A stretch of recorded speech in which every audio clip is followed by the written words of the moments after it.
Abibi Fahodie Black family. Abibi Fahodie, race first. This is Baba Imhotep coming live once again. Before we dive into this topic, let's just sit a little while. Let's let our spirit get grounded and centered. But once again, this is the School of Urban Philosophy platform. I like to say we are straightforward, straight up, and straight to the point. I believe that the work that we have to do as a people requires us to be straight to the point. There is no time to play games. There is no time to not be truthful as it pertains to African people and the plight of African people. There is no time for us to lollygag. There's no time for us to not engage our situation head on.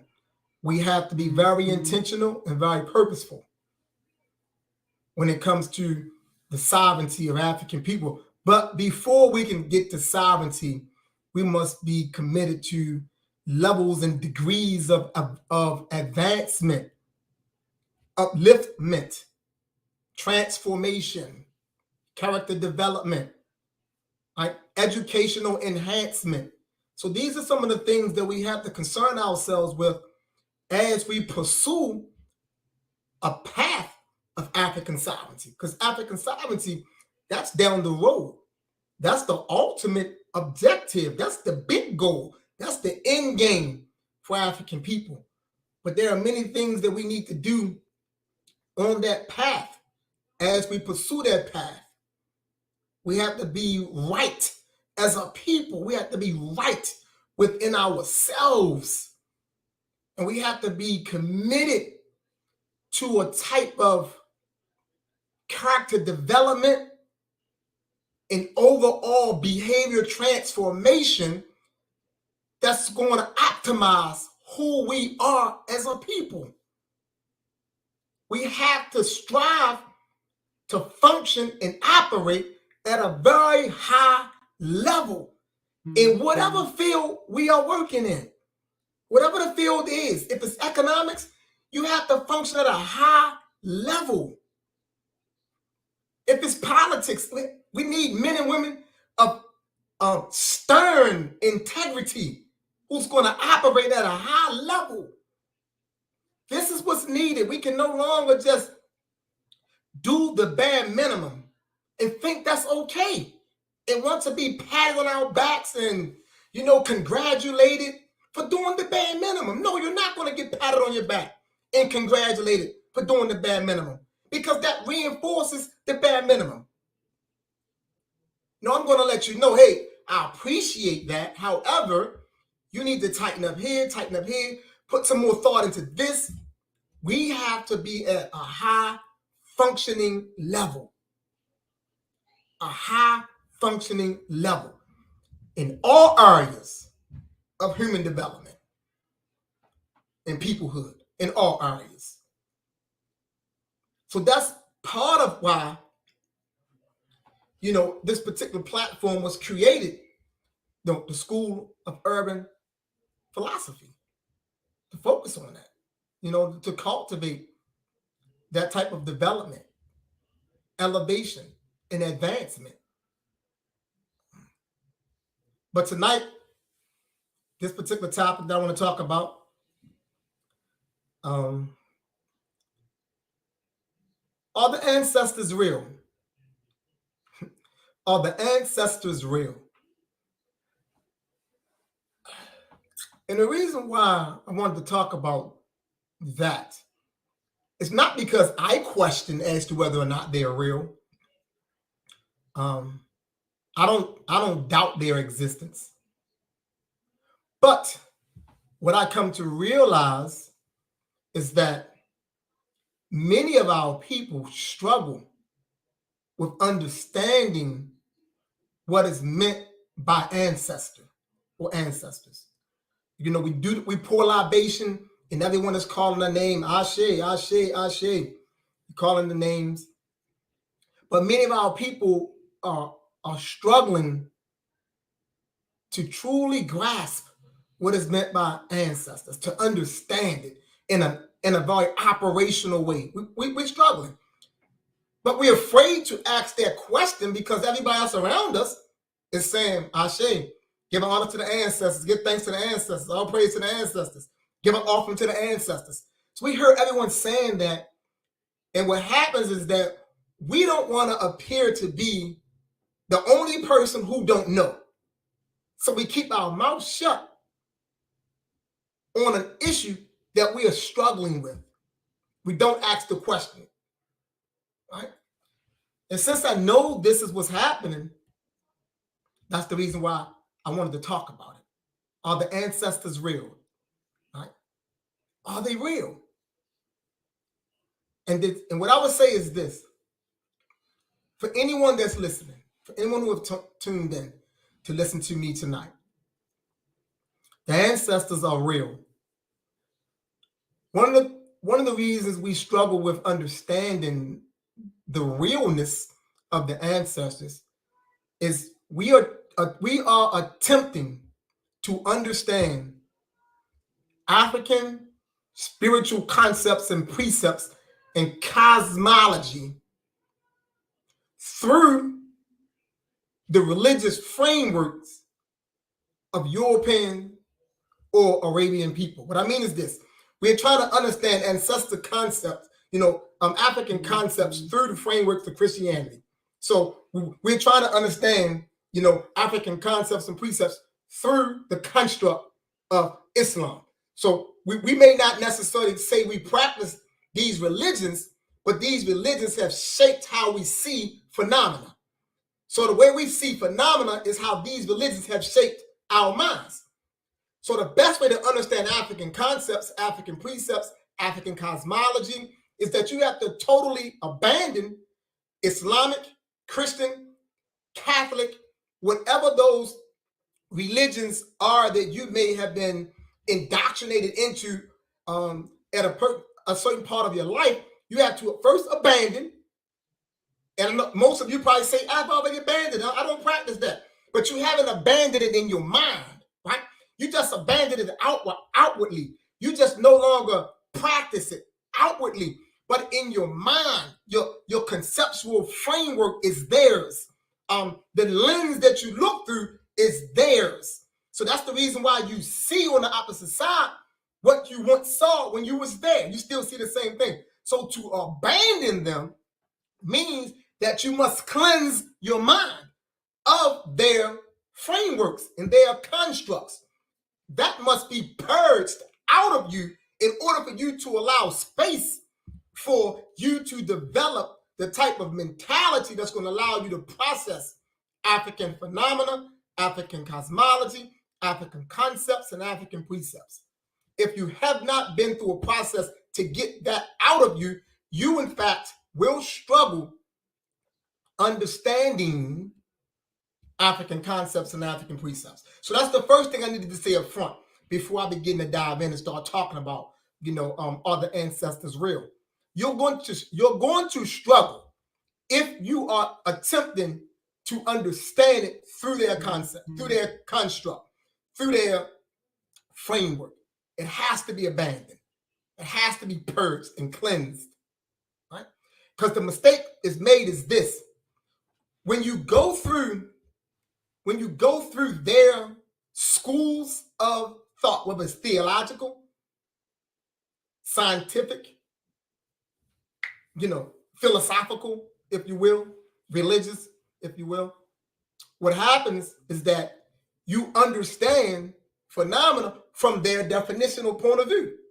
Case in point, your mind becomes such that you only believe in what you can quantify.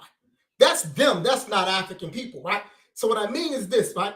If you can't process it through your physical eyes, you struggle with understanding the existence of it, because that's how they are. Everything has to be quantified within their three-dimensional space. And so this is how we approach the idea of an ancestor, because from that construct, we can't see an ancestor. But you can see an ancestor if you understand African phenomena, which I'm going to talk about. But since we are using them as our stepping stone, we are obstructed in the process of apprehending ancestral existence, right? Ancestral existence is apprehended. And it's an impossibility to apprehend what you cannot comprehend. And if you're utilizing a religious framework construct, it cripples your ability to comprehend the essence of what it means to be an ancestor. So if you've already been crippled at that point,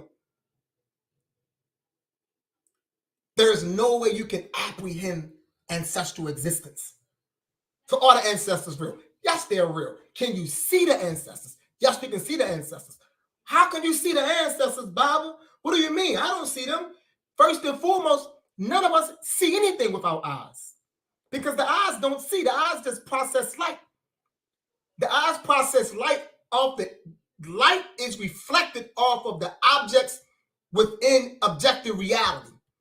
It's reflected off of that, and it goes into our eyes. And within the eyes, we process the light, and the brain have already placed a definition beside the object. Case in point, like a car.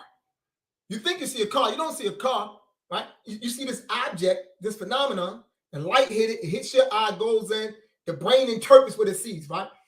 It interprets the object based on how human beings have already defined. That's the reason why you have certain concepts, depending upon where you are at in the world, they don't mean the same thing. The easiest example is a football. If you are situated within the United States of America and you say football, it's brown with stripes or rope or shoestrings, shoelaces on it. It's a brown ball with rope-like shoelaces. But if you say football and you're in Jamaica, that's not what they process. They see a white round ball with black spots on it. But you're both saying football, right? Because it has been defined differently in both of those areas. So the reason why you can't understand ancestral and you can't process ancestors, because you're looking for something physically, right? You think you see, you don't see, you apprehend. And so if you don't have an image of the ancestors in your mind already, there's no way to apprehend ancestral existence. You can't, right? You can't begin to feel the ancestors operational in your life, right? Ancestors exist because they function and operate in our life. Their existence is felt. So the sense that we use to comprehend and apprehend ancestral existence is the sense of touch and feeling. We can feel the ancestors. We can be urged by the ancestors. We can be nudged by the ancestors and moved by the ancestors, right? This is how we know their operation in our lives. So the question becomes this: well, how do you know that's an ancestor, Bible? Because I feel like I'm being nudged at times or urged at times. How do you know that's an ancestor? Because there is such a thing as ancestral communication, right? Because there is no such thing as there's no finalities in the African world. So if a person had existed at some point in the African world, that person exists forever in the African world as spirit, because that's who and what we are. We are spirit. And the task for each and every one of us is to cultivate, affirm, and edify spirit on a daily basis. And that's done through specialized routines that you set in motion that allows you to edify your spirit and uplift your spirit. By uplift your spirit, meaning to bring your spirit out into the now, right? It's to give manifestation to the spirit. When you're consistently working on giving manifestation to the spirit, there's such a thing, it's called spiritual receptivity. The more you cultivate your spirit, the more you become receptive to spirit. And once you have, when you have deepened spiritual receptivity, you open the door for spiritual connectivity. Let me say that again, right? You have to be exercising spiritualized routines to develop a process that's going to allow you to tap into spirit, to cultivate it, and to uplift it. By uplifting, I'm saying to give manifestation to spirit now, to bring your spirit out of you, to manifest your essence. And that process, when you're doing that daily, day in and day out, you are cultivating within yourself spiritual receptivity. And once you have cultivated spiritual receptivity, you set in motion within you, inside of you, you set in motion spiritual connectivity. And once spiritual connectivity is operational, then you can connect with spirit. It's no difference than a frequency. For those of you who remember the CB radios, when you can be on a CB radio and you can be on different frequencies and different channels, that's it, right? If you understand how that works, frequencies and radio channels work, if you understand that, you can understand what I'm talking about. And you can understand how to connect. And so it's through spiritual receptivity that we arrive at spiritual connectivity. And once spiritual connectivity is a fact, then spiritual communication is possible. Right? So you know that I had a smoothie about an hour ago and it's kind of processing. But once, spiritual connectivity is a fact, spiritual communication opens up, ancestral communication opens up. And this is just one way. I'm never speaking in absolutes when it comes to our stuff, right? This is just one way that I'm giving you. But once spiritual communication opens up, then you can engage in that communication. Then you can know that particular ancestor is communicating with you. But it's like in any situation. Like if you're not doing right by mom and pops in the house, mom and pop ask you to do things, you're not doing it. You're not showing up, you're being irresponsible, you're damaging that relationship. Now, granted, your mother gonna always love you, but yeah, she's hurt by your behavior. She's let down by your behavior. She's disappointed by your behavior. So you're not always gonna get the type of responses from her that you want. You want her to show up, you want her to give you things, you want her to do things for you. No, she's not, because you haven't done anything that shows and demonstrates that you're worthy of that. The ancestors are no different. They have personalities just like we have personalities. So we're not doing what we're supposed to do by way of them. They're not always going to show up and come through. It doesn't work that way, right? Life for African people is based in reciprocity. It's based in reciprocity. So we have to show up for others to show up in our lives. We always want somebody to give us, but we don't want to put forth anything first. We always holler about, what I'm saying? Well, this is earned. Respect is earned. Respect. No, yeah. In one sense, it is earned. In another sense, respect is also given. You know what I'm saying? You're not someone who can just stand by and just, you got to show me that you respect me first. No, you got to be mature enough to extend respect. You have to have the maturity within yourself to extend the respect to this individual or individuals, right? You extend it first. Now, if they don't understand how to reciprocate, then cool, you know what to do. But don't sit there and be and that's what the ancestors, that's the same way. You want them to show up in your life, show them you worthy of them showing up in your life, right? Don't get down and start crying and doubting them when things don't go the way you think things should go. No, you are going through what you're going through to prepare you to go through what you need to go through so you can be the person you need to be, so you can maximize your essence. It's not about us bending down and breaking down and crying and questioning and doubting. I'm not saying you're going to doubt. You may experience doubt, but don't keep doubting people. And I'm saying people because our ancestors they're alive, right? They're alive because we are not totally defined by physicality. African people are not defined by physicality. The physical realm cannot house us. We are dimensional beings, spiritual beings. We are all over. That's who we are. We are the manifestation of this universe. Even though we exist as these small miniature units, we are in fact the universe. That's another spiritual conversation we got to have, but that's who we are. Ancestors are real. They've always been operational in my life. I've never questioned the ancestors since I came since I came into the awareness of their existence. I've never questioned anything about them. I've always understood that my path was a path that I had to pursue, to learn the things I needed to learn, to be the person I needed to be, to return unto the ancestors all that they have given me. Because I came into the knowledge to realize that wherever I was at in life, it was due to ancestors putting in work so I can be there. You know, wherever we are at in the year 2023, it's because ancestors put the work in. Whether they put their work in over here in the USA, whether they put the work in the Caribbean, South America, on the continent, in Europe, ancestors have put the work in so you and I can be here today.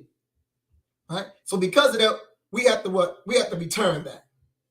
There's work that we have to do. We have to return unto the ancestors, you know, what they have given to us. It's called reciprocity. It's a tenet of Ma'at. It's one of the Ma'atic tenets, you know, reciprocity. It's a principle. And this is the degree of the work that has to be done. So when I ask their question, are the ancestors real? Well, the way I voted, I say, is the ancestors real? And I put it that way because that was the question that was put to me. You know, is the ancestors real? And I told the person, I said, you're going to find out this evening. I'll tell you if they're real or not, but you tune in and you see how I give the answer to you. Yes, they are real. We know the existence of the ancestors. We can sense, feel, and perceive and apprehend the existence of the ancestors. Our existence is not defined by physicality. So that's not how we define what it means for us to be. Our beingness is not constituted by physicality, right? We are primarily spirit, right? For us in the African world, spirit is primary, not matter. You know, that's not us. You know, I know some of our great people says that, you know, and a lot of them actually are following the theses of Karl Marx, because he said that material and matter was primary, right? Because he's looking again through a Western paradigm. No, not for us African people. Spirit is primary. And because spirit is primary, we cannot and we must not define ourselves or attempt to allow physicality to constitute what it means for us to be. Our physical beings are important and are necessary, but they don't constitute us. By constitute, I mean our physical beings does not make up what it means for us to be. I'm saying that we can be even when we no longer have a physical reality. We still exist. That's the beauty of what it means to be an African. That's the beauty of what it means to be an African, right? And lastly, African ancestors and African people are one and the same. Ancestors don't leave us. Ancestors, when they transition back into the absolute defining reality of who and what we are. They only transition back into spirit. It's no different than having ice cubes inside a bucket of water. At some point, the ice cube is going to dissolve back into the water.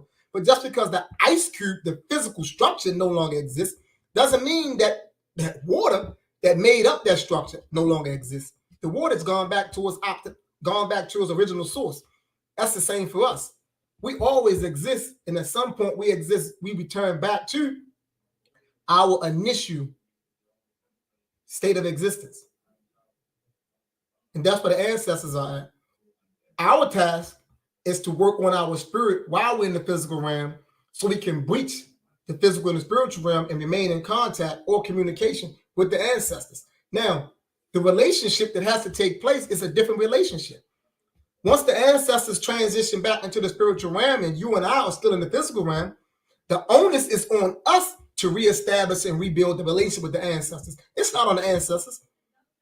It's not on them to reach out to us, to contact us, no. The onus is on us to do those things by way of ancestral veneration that's going to add on to and assist us in the process of reestablishing and rebuilding a relationship from the physical realm into the spirit realm with the ancestors. That's the work that we have to do. But if you're not doing that work, then yes, you're always going to try to figure out if they exist or not, because they're not going to show up in your life. And they're not going to be operational in the sense that you know that it's them, because you're not putting any type of work that's going to be worthy of them making themselves available to you that way and known to you. That relationship is a relationship that's based in reciprocity. And the first act is for us to recognize the work that they've done for us, and we must initiate the first act of returning to them what they've done to us to start this process of an ongoing interdimensional dialogue from the physical realm to the spiritual realm. So I'm going to conclude there with this topic, because I don't want to stay too long, but I did want to come home and make that point known.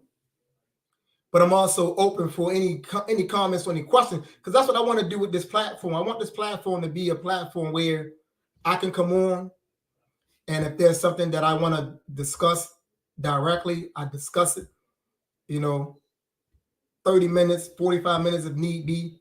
But then I want to also allow an opportunity for anyone that's in the audience to put forth a question, or even come on the platform and share the platform with me so that I can address, the question. But as always, this particular platform, the School of Urban Philosophy, is about being straight up, straightforward, and straight to the point. We tell no lies. Here, and we push no falsehoods. Our primary concern is African people, so we want to always tell the truth as that truth pertains to African people. In the world that we live in today, since so many lies have been told about African people, and so many people believe these lies, most of the truths that you hear, H-E-A-R-H-E-R-E, gonna appear and sound like, something else is being contradicted. But keep one thing in mind. That is never my focus. My focus is to tell our truth. And the more we know our truth, the better we are as a people. The more we know our truth, the stronger we are as a people. The more we know our truth, we are more qualified to come together as a people. The less we know about us, the more divided we're going to be. The less we know about who we are, the greater our divide. So we have to strive very hard to push to know one another, to know each other, to be in concert with one another. We have to push hard for that so we can be tight and unified. And lastly, before I conclude, I would be remiss if I didn't mention the National Race First Rally, July 29th, Eastern Time, 2 p.m., Central Time, 1 p.m. The National Race First Rally. We are calling for all Black men, all Black women, all Black children who believe in the purity, who believe in the superiority, who believe in the greatness, the grandness, who believe in the divinity of Black people, and you want to just elevate Black people and bring Black people back to their highest glory. We call upon all of you to join us wherever you are at. Come out and be a part of a rally that's near you in Tampa, Florida. Come out and be a part of the Race First Rally. Pine Bluff, Arkansas. Come out and be a part of the Race First Rally. Baltimore, Maryland. Come out and be a part of the Race First Rally. Gulfport, Mississippi. Come out and be a part of the Race First Rally. Wherever you are at, come out and be a part of the Race First Rally. July 29th, 2 p.m. Eastern Time, 1 p.m. Central Time. If you want more information about the Race First Rally, contact Baba Imhotep. We can have that conversation so I can make you aware what the Race First Rally is all about. But we need our people. Race First is the way forward. Race First is going to allow for us to forge ahead to facilitate an organized state of existence for Black people at the national level. And that's what we need, Black men and Black women. And with that, I'm about to conclude. It's now, 7:32. My time is up. I don't want to stay too long. If there's no questions, I'm going to get out of here. As always, please share this video. Please subscribe. Please like the video. Do all those wonderful things that help the video out. I'm new to this platform. I'm just trying to feel my way through it. So I'm going to need all of you out there. I'm going to need my black men, my black women, those of you who have been following Bible Imhotep, those of you who support Bible Imhotep, those of you who like the work that I do with PLM and all the work that we're doing. Let's get this platform out there. Let's move this platform. Let's build this platform up. Like the video, share the video, and subscribe to the channel. And with that, I will say, Habibi Fahodie, race first, Hotep, and last but not least, stay the course.